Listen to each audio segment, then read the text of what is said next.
Ao longo de todo o mês de maio, nós falamos sobre o tema família. Falamos sobre pais, sobre mães, sobre avós. E nesse último domingo do mês, estamos falando sobre famílias atípicas. Eu e a minha esposa, Marília, tivemos o privilégio de compartilhar nessa noite um pouquinho de como Deus tem abençoado e sustentado a nossa casa. Nós dois, junto com o nosso filhinho Heitor, que tem 5 anos e tem paralisia cerebral. Eu espero de coração que o nosso testemunho possa abençoar a sua vida. Gente, é um privilégio muito grande estar aqui, é uma honra e é uma responsabilidade, né, meu amor? Vocês normalmente estão acostumados a me ver aqui subindo para cantar, liderar o louvor com vocês. Eu reconheço que eu acho que eu canto melhor do que eu falo, mas eu vou me esforçar bastante para a gente poder também ser claro e objetivo em tudo aquilo que a gente tem para compartilhar com vocês. Desejo do meu coração é que nessa fria noite curitibana, a nossa história, o nosso testemunho possa aquecer um pouco o seu coração, possa abençoar a sua vida e talvez você possa também transbordar um pouco da nossa história na vida de pessoas que você conhece. Nós não preparamos um slide bonito, igual os nossos pastores costumam usar nos seus sermões. Eu sei que é uma característica legal da nossa igreja, mas eu queria pedir para você, por gentileza, se puder abrir a Bíblia do seu celular, que você deve ter aí, ou se você é old school, assim também, que nem a gente, gosta de Bíblia de papel, você pode abrir sua Bíblia de papel no Salmo de número 139. Eu preciso começar a nossa conversa de hoje à noite com um salmo, porque, afinal de contas, meu negócio é música, né, gente? Não sei se você sabe, os salmos, eles são, na verdade, canções. É um grandinário, um compilado de hinos e canções de adoração e de expressão também daquilo que os salmistas ali estavam vivendo diante do Senhor. E esse Salmo 139, especialmente, é bonito demais, né? E eu queria dar um destaque no versículo de número 13 e 14, se você puder me acompanhar. Diz assim: Tu criaste o íntimo do meu ser, e me teceste no ventre da minha mãe. Eu te louvo, porque me fizeste de modo assombroso e admirável. As tuas obras são maravilhosas. Eu sei disso muito bem. As tuas obras são maravilhosas. Eu sei disso muito bem. O Senhor te fez do jeito que você é, de modo admirável, de modo maravilhoso.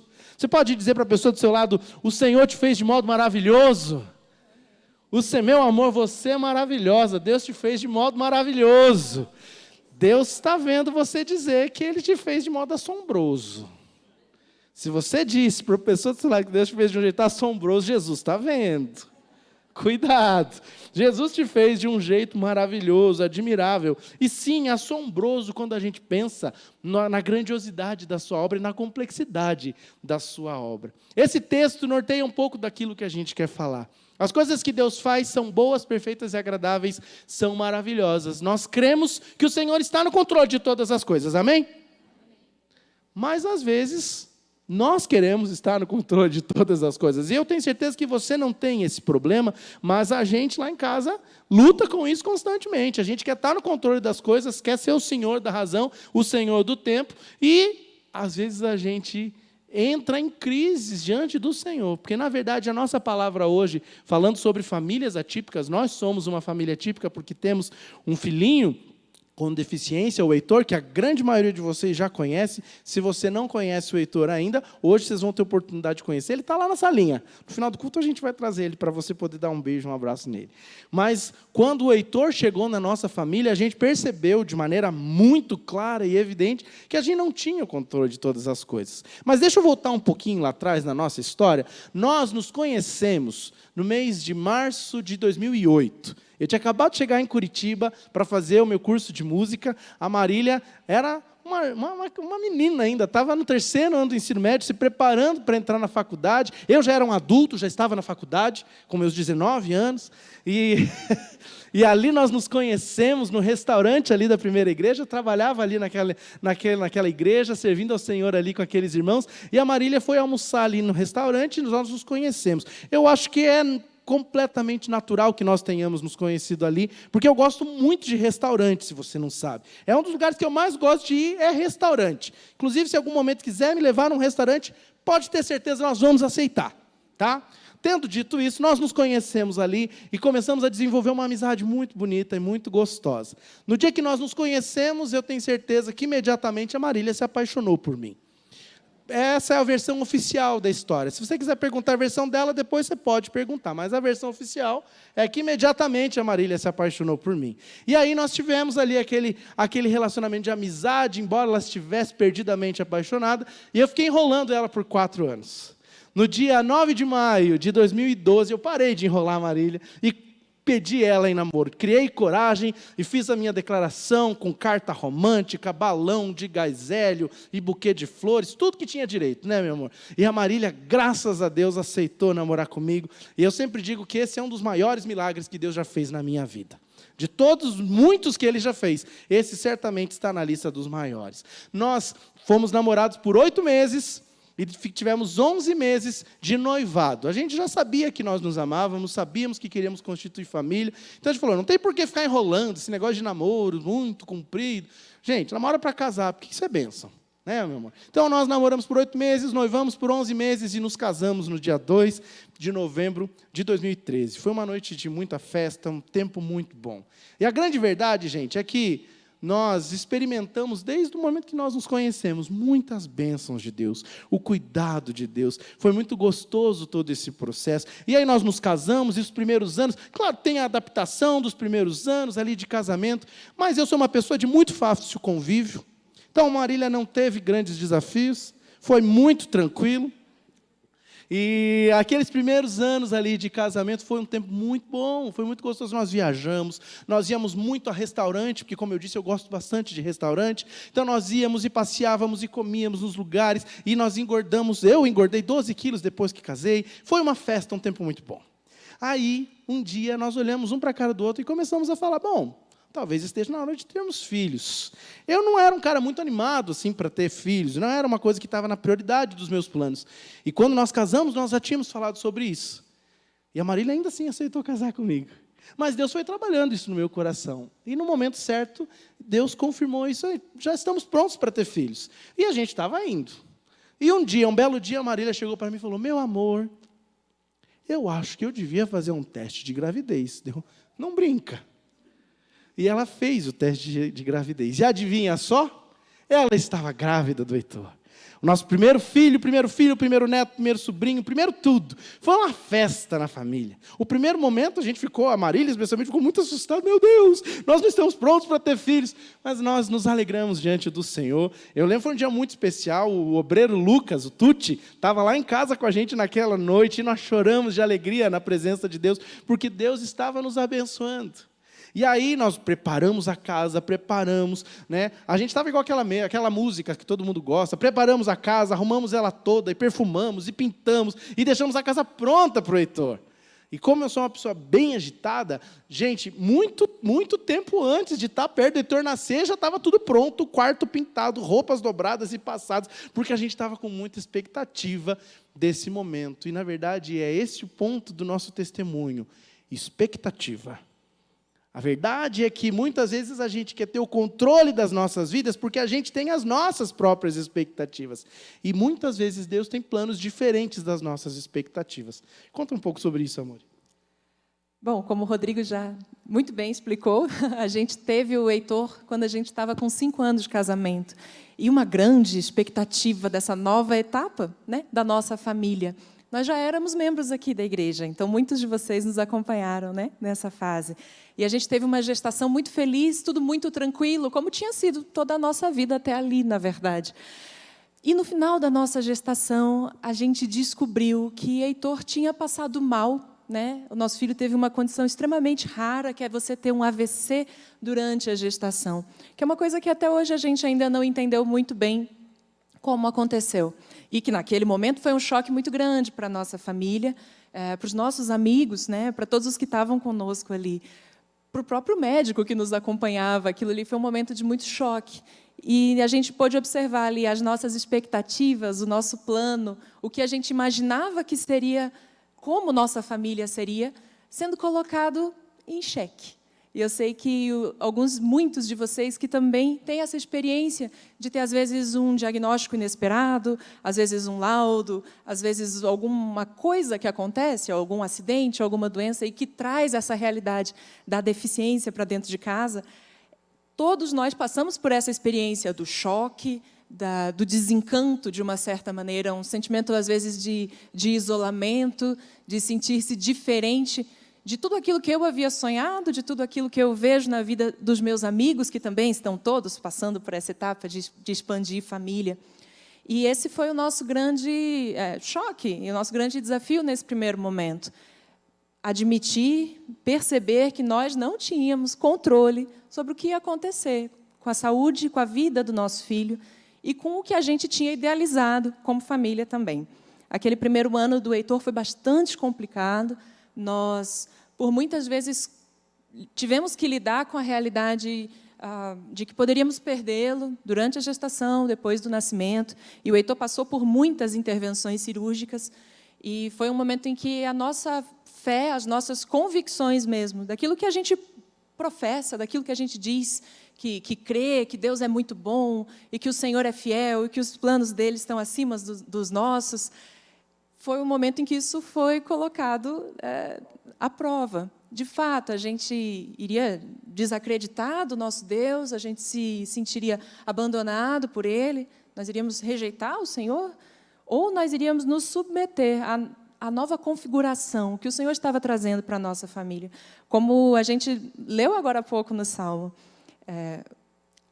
o Senhor criou as pessoas de forma admirável e assombrosa. A gente lê no Gênesis que o Senhor criou a humanidade à sua imagem e semelhança.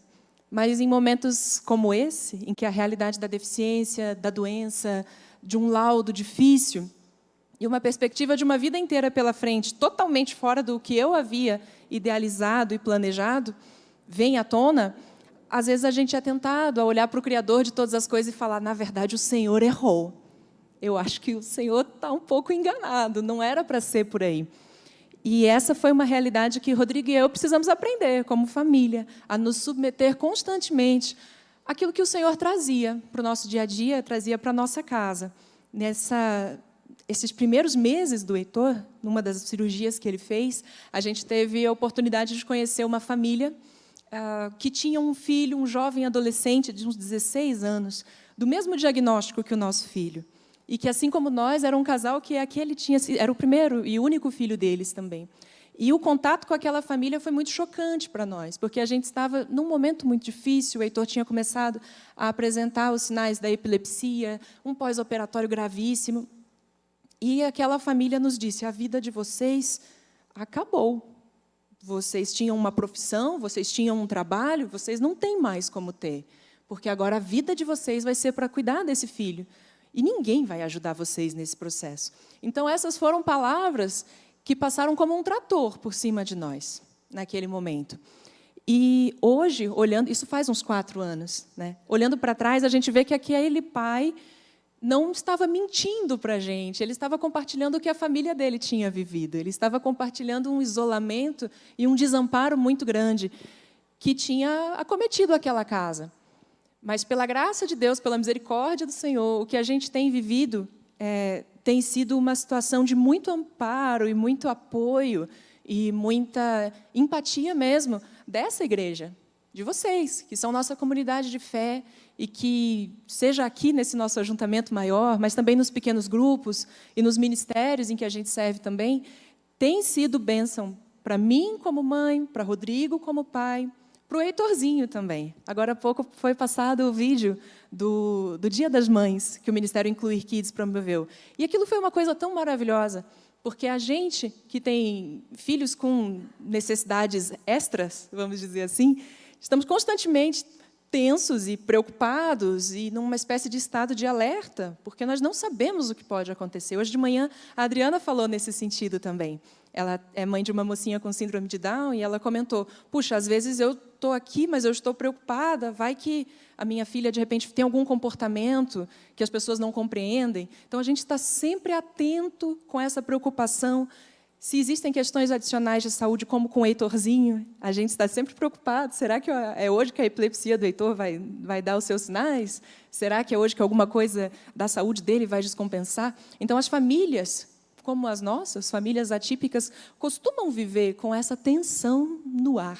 Isso é bastante estressante. E poder viver momentos como o que a gente viveu aqui com a igreja, no último final de semana, em que eu deixo o meu filho na casa do Senhor, sabendo que ele está bem cuidado, protegido e amparado, e eu posso ter um pouco de tranquilidade, isso me abençoa profundamente. E isso não é a realidade que a maioria das famílias atípicas vive. Então, a gente poder ter esse apoio tão intenso aqui da nossa igreja é algo que transforma a nossa história, é algo que transforma a nossa realidade mesmo. E até mais do que isso, a gente poder ver que não só o Heitor está cuidado para não dar trabalho, mas ele está sendo discipulado, está aprendendo da palavra do Senhor. Existe uma preocupação que ele se aproxime do Pai. E isso é incrível, isso é maravilhoso, porque muitas vezes o que a gente vê, quando vê alguma ação voltada para as pessoas com deficiência, para crianças, e a gente pensa muito em crianças, mas também as crianças crescem, então também temos crianças, adolescentes, adultos e idosos com deficiência.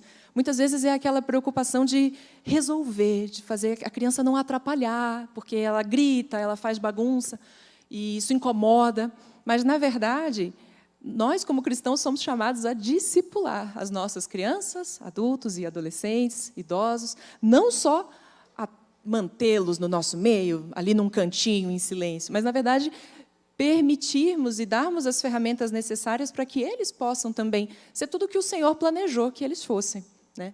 E essa tem sido o nosso aprendizado com o Heitor. Na realidade, o Heitor agora já tem 5 anos e, sucessivamente, a gente passa ainda por novas descobertas com ele. Então, o nosso primeiro ano com o Heitor foi um choque, foi muito difícil, a questão da doença, o risco de vida mesmo. Mas depois, quando tudo se estabilizou e a gente começou a entender como seria a nossa vida, começamos a ter novas descobertas. Então, de vez em quando, nós descobrimos novos desdobramentos do diagnóstico do Heitor, né? De vez em quando, nós temos novas experiências que trazem impactos que a gente não havia previsto. Como é que vai ser a primeira vez que eu deixar ele na classinha? Eu sei que esse é um dilema de todos os pais. Quando deixo o filho no berçário aqui na igreja ou na escola, mas a gente se preocupava também com essas questões adicionais. Quer dizer, o meu filho é uma criança já de 5 anos, mas ele ainda não fala. Como isso vai funcionar? Como é deixar essa criança na escola? E muitas vezes ter que lidar com as incompreensões e coisas que eu mesma não faço a menor ideia ainda como mãe, e que eu também estou tentando descobrir. Então, isso tudo tem sido novos momentos em que a gente é colocado novamente a essa prova de como tem estado ali a nossa submissão aos planos que o Senhor tem trazido para a nossa casa e que, às vezes, fogem do nosso controle. O que a gente percebeu ao longo desses 5 anos de vida do Heitor é que, a cada 6 meses, tudo que finalmente agora está estabilizado muda. Só que uma coisa que me chama a atenção, e nos chama a atenção, é que você que é pai de uma criança, também não é assim. Então, a realidade de uma família típica, às vezes é mais parecido do que a gente imagina. Eu tenho tido o privilégio e a alegria de poder acompanhar agora o crescimento da nossa sobrinha, a Juju, que é filha da minha irmã e do meu cunhado, que estão ali. Gente, a cada 6 meses não muda tudo. A Juju acabou de começar a andar. É a coisa mais fofa do mundo. E a gente vibra com cada mudança e com cada desafio, porque daí agora minha irmã e meu cunhado estão desesperados, porque aquela menina ninguém segura. Você lembra daquele filme Ninguém Segura Esse Bebê? É a minha sobrinha. Ninguém segura mais aquela baixinha. E é desse jeito. As coisas vão mudando a cada 6 meses. E para a gente também. Com coisas muito boas e coisas bastante desafiadoras também. Alguns meses atrás, a gente descobriu que o Heitor tinha diabetes, né? Curiosamente, a gente descobriu isso na semana da Páscoa. Essas coisas acontecem, assim. Semana de Páscoa, semana de Natal, sempre a gente descobre alguma coisa nova. Deus tem dado graça e derramado graça. Mas essa percepção de que as coisas mudam a cada 6 meses, nos sensibilizaram a ter um coração mais flexível, um coração mais resiliente. Eu lembro que, ao longo da pandemia, né, lembra disso, em 2020, parece que faz uma eternidade, né? Em 2020, a gente falou tanto sobre resiliência. Fizemos uma campanha, uma série de estudos bíblicos na nossa IBD, falando sobre resiliência. E como isso tem nos abençoado. Nós temos aprendido a sermos discípulos de Jesus mais resilientes. Porque os desafios, eles se renovam também todos os dias. Ainda bem que as misericórdias do Senhor também se renovam sobre nós todos os dias. Uma das coisas lindas, como a Marília falou, e só para arrematar algumas coisas ainda, é a alegria de pertencer. Diferente daquela família que nós conhecemos, e um detalhe importante daquela fala daquela família, a vida de vocês acabou, vocês não vão fazer mais nada. Isso foi nas vésperas da primeira cirurgia do Heitor. Então a gente ainda estava meio saindo daquele estopor assim, de descobrir que o Heitor tinha tudo aquilo, a hidrocefalia. Vamos para a primeira cirurgia, chega aí essa notícia, acabou, já era para vocês. Então, esse processo todo realmente foi muito difícil. E aí, a gente olha para a realidade daquela família, uma família sozinha, uma família que não tinha ninguém. E a gente olha para a nossa realidade, como a gente é abençoado. Porque a gente tem os avós e avós aqui perto, avós de sangue mesmo, a minha mãe está aqui, minha sogra, meu sogro, minha irmã, meus cunhados estão aqui, família nuclear mais perto. A gente tem a família, né, dos amigos e dos irmãos. Gente, como nós fomos cuidados ao longo desse período todo, e temos sido cuidados diariamente. Eu me lembro de um dia que a gente estava lá no hospital, e o Goni mandou um buquê de coxinha. Gente, pensa na minha alegria. Já viram buquê de coxinha? Chegou um buquê de coxinhas lá no hospital. Eu falei, gente, isso é amor. Isso é amor.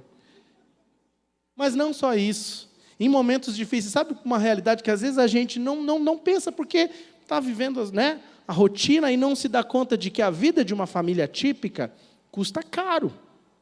Terapia, remédio, isso tudo tem custos, gente. E como nós temos sido abençoados por vocês, pela igreja do Senhor. Eu não tenho como deixar de agradecer a Deus aqui publicamente. Em novembro do ano passado, muitos de vocês viram nas nossas mídias, nós estávamos indo levar o Heitor para um tratamento lá na Argentina. Vocês viram isso? Até não deixaram a gente embarcar, foi mó novela esse negócio. Gente, pouquinho antes daquilo acontecer, nós estávamos preocupados, porque a gente já tinha dado a primeira parte do pagamento do tratamento. Era um tratamento muito caro. E a gente estava com muitas expectativas de como aquilo ia acontecer. E foi realmente uma bênção. Mas a gente estava preocupado, porque faltava uma quantia significativa do tratamento. Faltavam ainda R$4.000 para completar o valor do tratamento, de uma semana de tratamento. E um dia a gente chega aqui na igreja e tinha um pacotinho lá para a gente. Ah, ministro, tem um pacote aqui para o senhor. Era uma caixinha assim, parecia uma caixinha de sapato, pequenininha. Eu falei, deve ser alguma coisa para o Heitor. Não, a embalagem toda coloridinha, bonita. Eu falei, beleza, eu já passo aqui, já pego. Aí, beleza, fui, trabalhei o dia inteiro, no final do dia peguei a caixinha e fui embora para casa. Era uma terça-feira, nós estávamos indo para o PGM. Eu tinha deixado a caixinha em cima da mesa. A Marília, o que é isso aqui, meu amor? Eu falei, isso aqui é uma caixinha, algum presente que alguém deve ter deixado para o Heitor, porque vira e mexe as pessoas dão presentinhos para o nosso filho, e eu quero agradecer a você que faz isso. E aí, ela falou, mas o que é? Eu falei, não sei, não abri ainda, vamos ver. Aí a gente pega e começa a abrir a caixinha. Aí parecia que tinha um chocolate dentro, que era uma barra assim. Eu falei, é um chocolate. Nossa, mas chocolate, o Heitor não come doce, a gente não costuma dar. Não, vamos abrir para ver que chocolate é, porque vai que é um chocolate gostoso, a gente come por ele, né? A gente abrindo ali, gente, quando a gente abriu, estava ali, enroladinho, arrumadinho, R$6.000. Pagou o tratamento do Heitor e ainda teve R$2.000 a mais. Falei, gente, ainda vai dar para a gente poder viver ali aqueles dias da viagem com mais tranquilidade. Deus é bom demais. Só que a gente foi impedido de entrar no avião. E aí, a gente conseguiu viajar no dia seguinte. Aqueles R$2.000, gente, cobriram os custos de outros problemas, locação de carro que a gente teve perdido, tudo que a gente naquele momento não sabia. Deus provendo através dessa família chamada igreja, rede de apoio. A gente louva a Deus porque pertencer à família do Senhor significa não andar sozinho.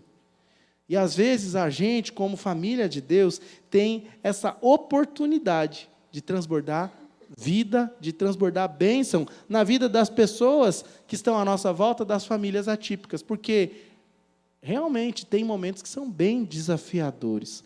Uma das coisas que eu preciso dizer aqui, nós já estamos terminando, pastor, eu vou passar para o senhor poder terminar aqui, mas uma das coisas que eu preciso dizer para vocês é, quando você for acolher alguém, seja amoroso, seja empático, não tenha medo.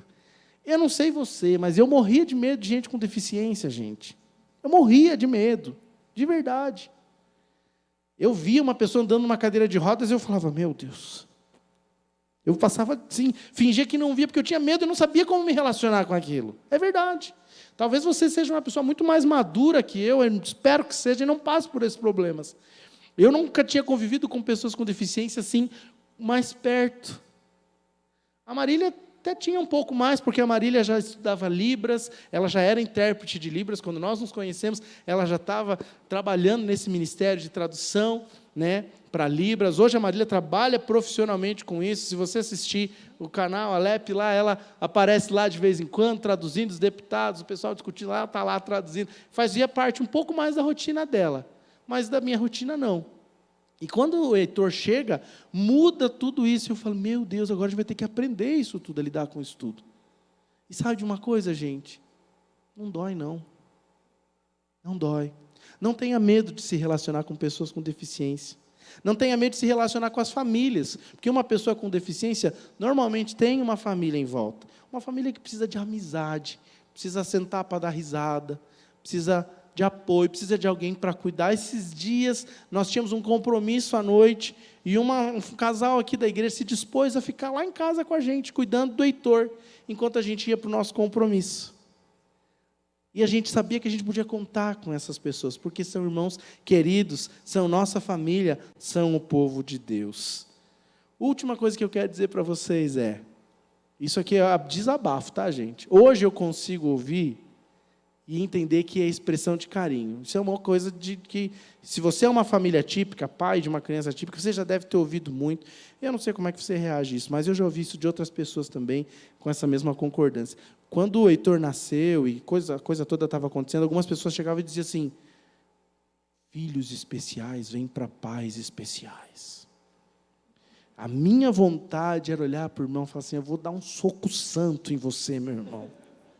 Acabar com a tua raça. Eu lá quero ser pai especial, de criança especial. Eu quero ser um pai na média, está ótimo.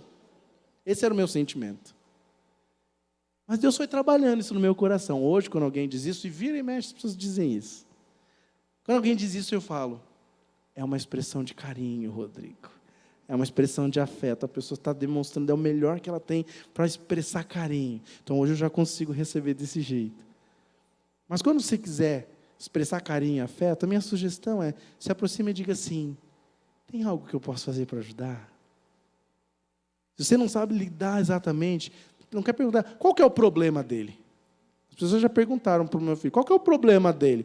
Eu tive que responder, o problema dele é ser vascaíno, o vô dele fica tentando fazer com que ele seja Vasco, rapaz. Esse é o problema do meu filho. Meu filho não tem problema nenhum, não, meu filho é lindo.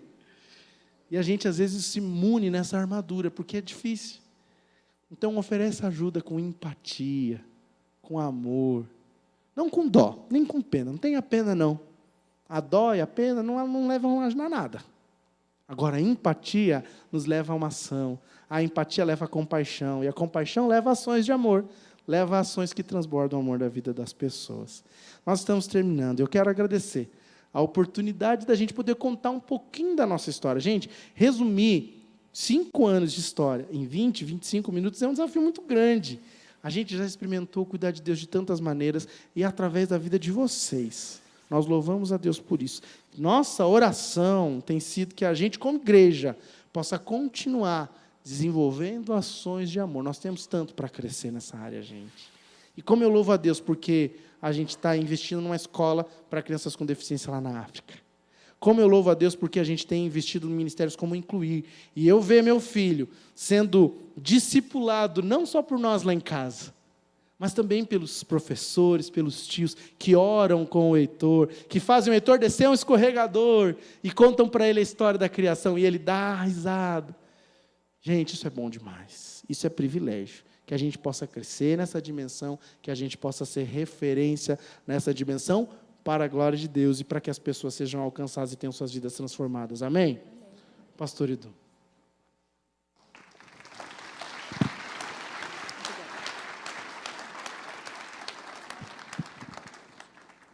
Esse aqui não está funcionando.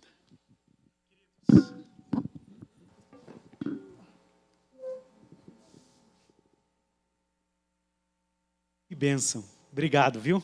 Obrigado mesmo. A W. Tozer disse uma vez a seguinte frase, que a adoração não é a música que você canta, mas é a vida que você leva quando a música para de tocar. Eu vi essa frase, eu pensei no ministro Rodrigo. O ministro Rodrigo não é um ministro de adoração, ele é um adorador. E a gente vê, quem trabalha com ele sabe da alegria e tudo, então leva isso para você, né? A adoração não é a música que você canta, mas é a vida que você leva quando a música para de tocar. Queridos, esse casal, vocês entenderam, queridos, algo que eu estava lendo um texto da Bíblia recentemente e eu falei, os discípulos não entenderam isso. E a gente vai abrir a Bíblia, vai ser bem rapidinho, mas eu quero que você abra comigo lá em João 9. E você vai descobrir que, assim como os discípulos, às vezes nós também não entendemos algo. João 9, versículo 1 a 7. A gente vai ler aqui uma passagem bem conhecida, João 9, 1 a 7. Diz assim, ao passar, Jesus viu um cego de nascença, né, uma pessoa com deficiência. Seus discípulos lhe perguntaram, mestre, quem pecou? Esse homem ou seus pais para que ele nascesse cego? Foi o Rodrigo ou foi a Marília? Disse Jesus, nem ele nem seus pais pecaram, mas isso aconteceu para que a obra de Deus se manifestasse na vida dele. Enquanto é dia, precisamos realizar a obra daquele que me enviou.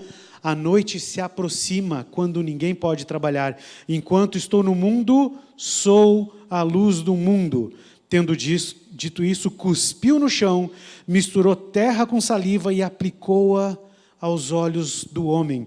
Então lhe disse, vá lavar-se no tanque de Siloé, que significa enviado. O homem foi, lavou-se e voltou vendo. Queridos, esse texto, ele traz uma denúncia. Eu não sei se você já percebeu, mas a denúncia aqui é o preconceito dos discípulos em relação àquele cego de nascença. Esses discípulos criam que todo causador de sofrimento é o pecado.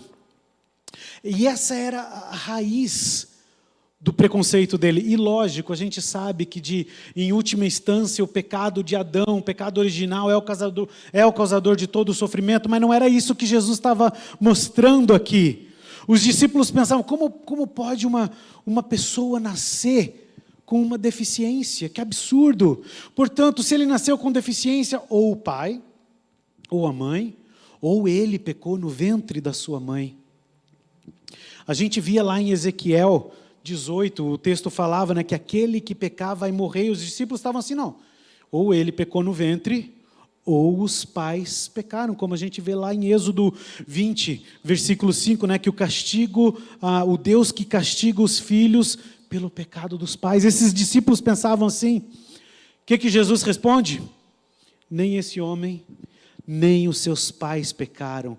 E queridos, de novo, isso aqui não contradiz de maneira nenhuma o fato de que todos nós somos pecadores.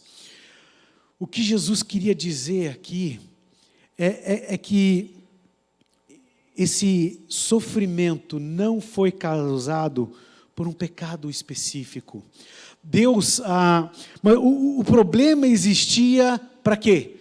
Para que Deus pudesse mostrar a sua glória em meio à tragédia. Você sabe por que o sofrimento na tua vida existe? Para que Deus possa mostrar a glória dele em meio ao teu sofrimento. Olha só o que diz Êxodo 4:11.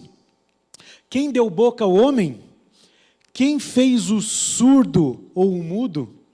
Quem lhe concede vista ou torna cego? Não sou eu, o Senhor? Queridos, Ele é soberano, é Ele que faz o típico e é Ele que faz o atípico. É Ele que faz você no ventre da sua mãe e vê que lá dentro você está sendo já amado e de uma forma maravilhosa, sendo formada.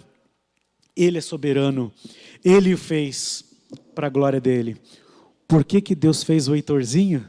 para a glória dele, para que ele seja glorificado. O que chama a atenção é que Jesus já havia falado pouco tempo antes desse texto aqui, que ele era a luz do mundo. O texto diz lá, João 8,12, falando novamente ao povo, Jesus diz: eu sou a luz do mundo, quem me segue nunca andará em trevas, mas terá a luz da vida. E aqueles discípulos não compreendem isso. Ele tinha acabado de falar que quem crê em mim não vive em trevas. Mas sabe qual é o problema nosso também? Esses discípulos tinham um problema, o preconceito. Sabe qual que é o nosso problema? O preconceito daqueles que ainda não enxergam como Jesus quer que nós enxerguemos. Nós não somos diferentes daqueles discípulos. Muitos de nós ainda não enxergam como Cristo. Muitos de nós, como aqueles discípulos, temos preconceitos. É por isso que existe crente duro, crente chato, crente mal-humorado.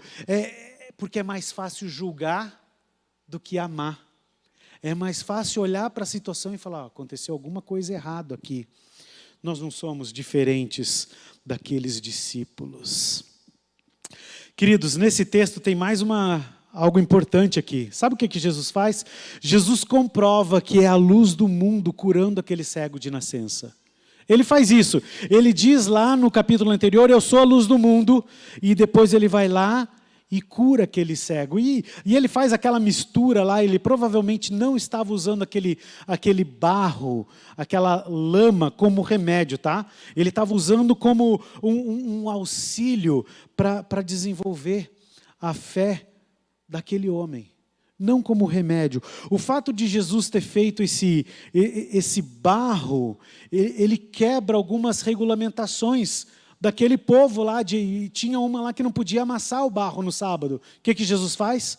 Ele vai lá e faz aquela lama e manda o cego para onde? Quem lembra o nome do lugar? Que quer dizer o quê? Enviado. Olha só que interessante, aquele homem ele foi enviado para aquele lugar. Assim como Jesus foi enviado de Deus para nos salvar. Você consegue perceber? A lição aqui não é simplesmente que Jesus cura. Jesus pode curar.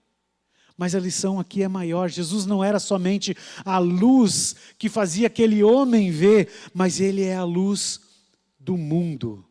É para isso que Jesus foi enviado. E a pergunta que fica então talvez é: tá, mas pastor, e se Jesus não tivesse curado aquele cego?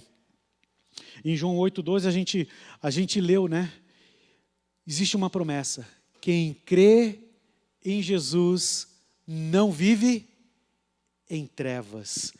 Então, quem crê em Jesus, quem segue Jesus, verá. A promessa estava ali: se aquele cego de nascença cresce em Jesus, ele veria. Não importa, talvez aqui na terra, talvez em outro lugar, mas no céu, todos nós veremos. E a cegueira aqui, ela é muito mais espiritual do que física. E hoje nós podemos ter certeza, então, que Jesus é quem nos tira a cegueira espiritual. E nos faz enxergar como Ele. Queridos, você e eu temos um problema muito maior do que ser típico ou atípico, de ser cego ou de enxergar, de ter algum defeito físico, de ter uma deficiência. O problema que você e eu temos é cegueira espiritual. Nós ainda não enxergamos como Jesus quer que nós enxerguemos. Queridos, eu quero terminar falando aqui que existem 3 momentos na nossa vida em que Jesus nos tira essa cegueira. O primeiro momento é no evento da salvação. Quando você finalmente se rende a Jesus e diz: Senhor, eu sei que eu sou pecador. O meu problema é o pecado que habita em mim. Eu preciso do Senhor, e você entrega a sua vida para Jesus. Nesse momento, os nossos olhos são abertos, nós ganhamos lentes novas para enxergar o mundo. O segundo momento é o processo de santificação. Quando você é salvo, você ganha lente nova. Só que aí você começa a aprender a usar. Quantos aqui usam lentes bifocais? Sabe o que eu estou falando? Que você tem que aprender a usar assim, né? A gente ganhou nova lente, mas a gente ainda não sabe usar perfeitamente. Nesse mundo, queridos, nós estamos passando pelo processo de santificação. É por isso que alguns têm um preconceito maior que outros, é por isso que alguns têm dificuldades maior que outros, porque nós estamos caminhando nesse processo em que a nossa visão, a nossa cosmovisão se torna bíblica. E enquanto nós estivermos caminhando nessa direção, Deus vai transformar as nossas vidas. Nós vamos começar a olhar para pessoas atípicas, não pela atipicidade dela, não sei nem se existe essa palavra, mas por quem ela é em Cristo Jesus e porque ela foi criada para a glória dele. O terceiro momento é o dia da nossa glorificação. Aí sim, finalmente a nossa visão será 100%. Nós vamos receber olhos novos. Aí tudo vai ser diferente. Eu quero terminar com o resumo disso que eu estou falando. Essa é a frase: amar o próximo, ou amar ao próximo, independente de como ele seja, típico ou atípico. É resultado de enxergar aquilo que somente Jesus nos faz ver, o verdadeiro valor das pessoas. Vamos ler junto essa frase? Lê comigo. Amar ao próximo, independente de como ela seja, é resultado de enxergar aquilo que somente Jesus nos faz ver, o verdadeiro valor das pessoas. Querido, você tem vivido assim? Você tem valorizado as pessoas por quem elas realmente são?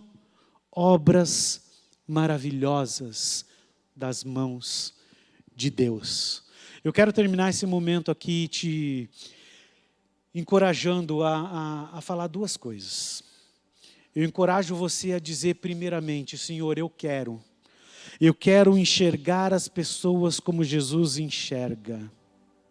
Eu quero praticar empatia. Eu quero evitar julgamentos preconceituosos. Eu quero oferecer ajuda e gentileza. Senhor, me ajuda a perdoar e deixar ir. Em primeiro lugar, eu quero desafiar você a dizer: eu quero enxergar as pessoas como Jesus as enxerga, maravilhosas. Em segundo lugar, eu quero desafiar você, de maneira bem prática, a dizer: eu quero ser usado para abençoar pessoas atípicas.